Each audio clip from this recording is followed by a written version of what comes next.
एक बार की बात है, फ्रांस के एक छोटे से गांव में एक पुराना महल खड़ा था। इस महल का नाम था चैटो दे लोम्ब्रे, जिसका अर्थ था छाया का महल। यह महल अपने अंधेरे अतीत के लिए प्रसिद्ध था। गांव वाले कहते थे कि रात के समय महल से अजीब आवाजें आती थीं और कई लोग दावा करते थे कि उन्होंने वहां एक महिला की आत्मा को देखा है जो सफेद कपड़े पहने हुए थी और रो रही थी। एक दिन एक युवा पत्रकार, जिसका नाम था एमी था, ने इस महल की कहानियों के बारे में सुनकर वहां जाने का फैसला किया। एमी हमेशा से अद्भुत और डरावनी कहानियों का शौकीन था। उसने सोचा कि अगर वो इस महल में रात बिताएगी तो उसे कुछ असाधारण अनुभव हो सकता है। रात का समय आया और एमी ने महल के दरवाजे को खोला। अंदर का दृश्य बेहद भयानक था। दीवारों पर पुरानी पेंटिंग्स थीं जो समय के साथ फीकी पड़ चुकी थीं। महल के अंदर घुसते ही उसे ठंडी हवा का झोंका महसूस हुआ। एमी ने अपने कैमरे को चालू किया और महल के अंदर की तस्वीरें लेने लगी। जैसे जैसे रात गहराने लगी, एमी को अजीब सी आवाजें सुनाई देने लगी।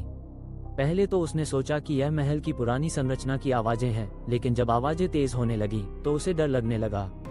अचानक उसने एक सफेद छाया को देखा जो महल के एक कोने से दूसरी ओर चली गई। एमी ने अपनी हिम्मत जुटाई और उस छाया का पीछा करने का फैसला किया। वो धीरे धीरे उस दिशा में बढ़ी जहां उसने छाया को देखा था। अचानक एक कमरे का दरवाजा अपने आप खुल गया। एमी ने अंदर झांका और देखा कि वहां एक पुराना बिस्तर था जिस पर एक सफेद कपड़े में लिपटी हुई महिला बैठी थी।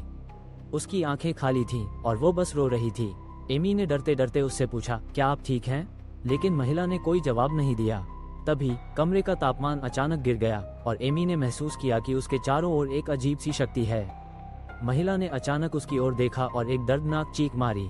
एमी ने डर से पीछे हटते हुए दरवाजे की ओर भागना शुरू किया, लेकिन दरवाजा बंद हो गया और वह फंस गई। महल की दीवारों पर उसे अतीत की कहानियां सुनाई देने लगी, प्रेम, धोखा और अंत में एक भयानक हत्या। वो समझ गई कि यह महिला उस हत्या की शिकार थी और उसकी आत्मा अभी भी महल में बसी हुई थी। एमी ने अपनी पूरी ताकत जुटाई और दरवाजे को धक्का दिया। आखिरकार दरवाजा खुल गया और वह बाहर भाग गई। गांव में लौटकर एमी ने सभी को महल की सच्चाई बताई। उस रात के बाद उसने कभी भी उस महल का नाम नहीं लिया और न ही कभी वहां लौटने की हिम्मत की। चैटो दे लोम्ब्रे की कहानी अब एक चेतावनी बन गई थी, एक ऐसी चेतावनी जो बताती थी कि कुछ अतीत कभी भी शांत नहीं होते।